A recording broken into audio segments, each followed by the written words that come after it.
Hello everyone and welcome to Crypto Atlas. This is a daily update video for AMC, the movie theater stock. If you guys are new to the channel, do not forget to hit subscribe, hit the thumbs up, like button. Definitely helps us out with the YouTube search algorithm, and feel free to share this video on social media if you think other people would find this video to be helpful as well. Please keep in mind, I'm not a financial advisor. Everything I'm sharing is my own opinion, it's my own research, and I highly encourage you guys to go do your own research as well. So let's go ahead and get on into this. As you guys can see on the daily here for AMC, it did drop down. It had a bit of a volatile day overall, but in the end, it dropped down just slightly. We're going to actually go over in this video. There's a nice little article written by Fortune, I think it is. Yeah, by Fortune, and that details a lot of the stuff of what I believe was the main contributing factor as well. So we're going to get to that in just 1 second, guys. Taking a look at the charts here, as I mentioned, it's down just slightly on the day. Overall, though, we held on pretty strong. You can actually see for the aftermarket hours, we are now up above at $34.93. Starting to get on that range, trying to test this previous level of major support that was previous, now level of resistance at $35.76.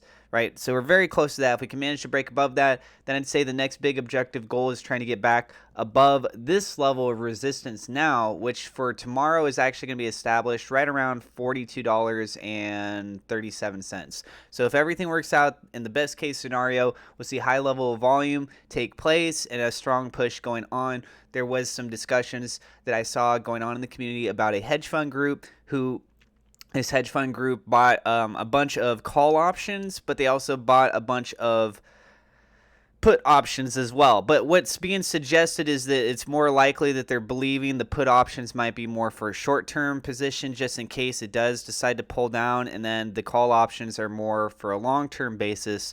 That way then if it does rally up and everything works out real well, they got a huge opportunity to make there. They invested a lot more money in the call options than the put options for that. Taking a look over here, we can see there are 200,000 shares available to borrow and approximately 2.5 million ETF shares available to borrow. Only 7,524 calls in the money expiring on this Friday at the moment.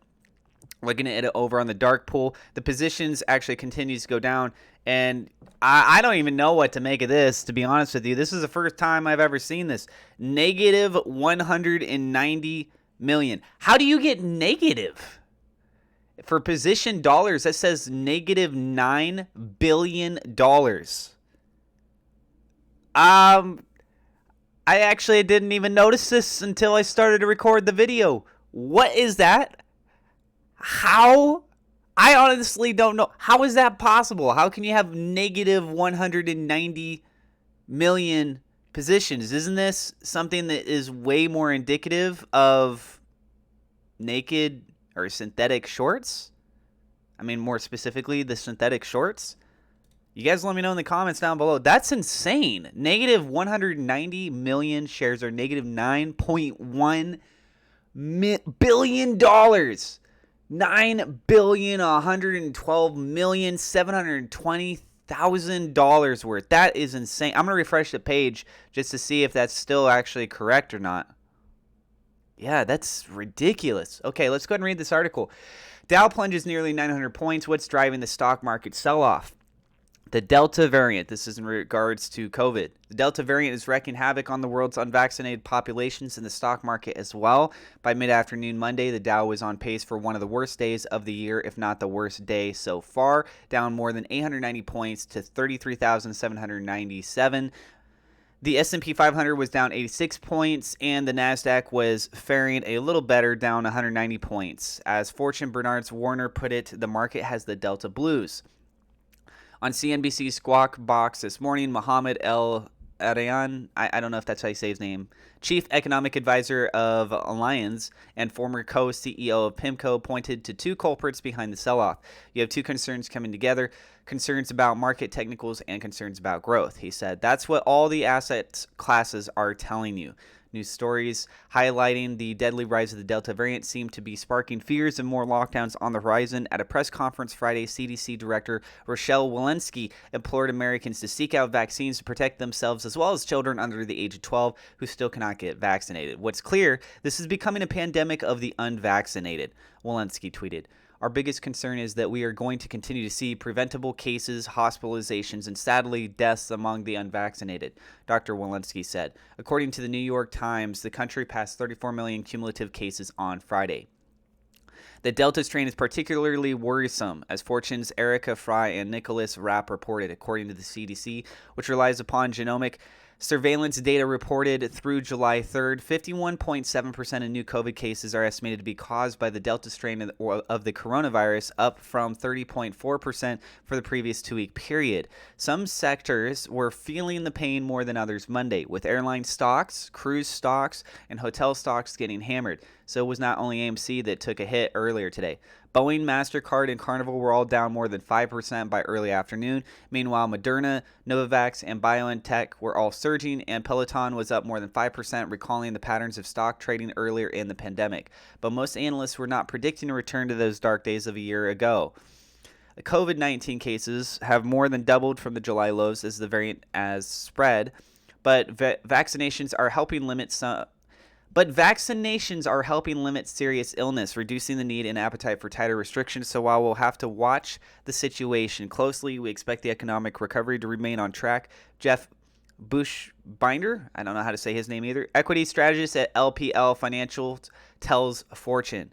Inflation worries. COVID aside, some were pointing to a different culprit behind the market's woes: inflation. As Peter Schiff, chief economist and global strategist at Euro Pacific Capital, tweeted Monday, the financial media is blaming this morning's stock market sell-off on rising COVID fears. That's just a convenient scapegoat. It seems far more likely that the market is selling off because the Fed is threatening to prick the bubble by raising interest rates to fight inflation.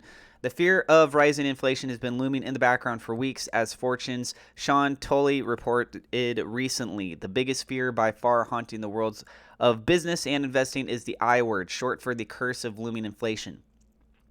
Consumer and producer prices are now waxing at their fastest pace in well over a decade, he wrote. That sudden surge raises the threat that today's extra low interest rates will start escalating much sooner and spike far higher than previously believed. That prospect spreads terror because super slim yields are the main force propelling stocks to record after record and enabling the U.S. to support our gigantic debt and deficits, as well as what could be trillions in proposed new spending for the likes of roads, bridges, airports, broadband, and childcare and education.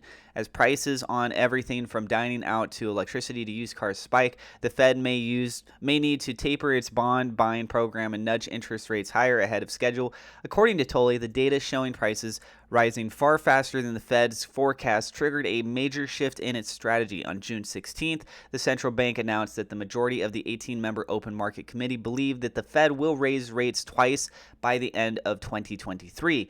That view counters the March outlook that called for increases in 2024 at the earliest.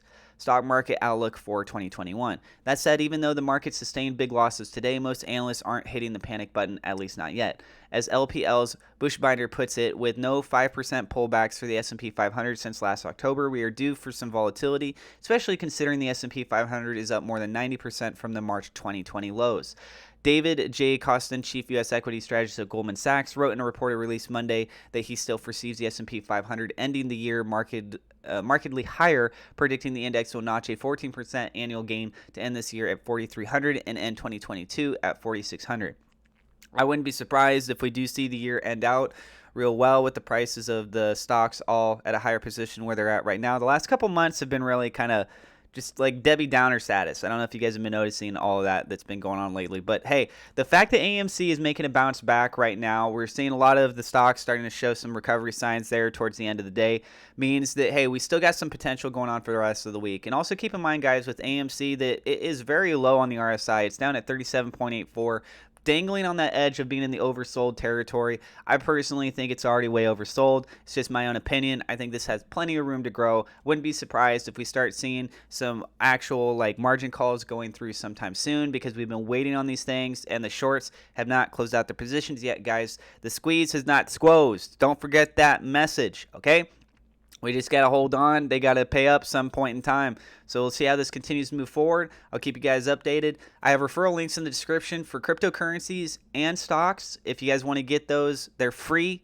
Go take a look. See which ones maybe you have, which ones you don't. Drop a comment down below and tell us what your guys' thoughts are on everything today. This, especially, this negative 190 million share position, this is insane to me. I can't fabricate what exactly is going on there. It's just ridiculous. And yeah, don't forget to hit subscribe, hit the thumbs up like button, share the video. Thank you guys, and I'll see you in the next episode.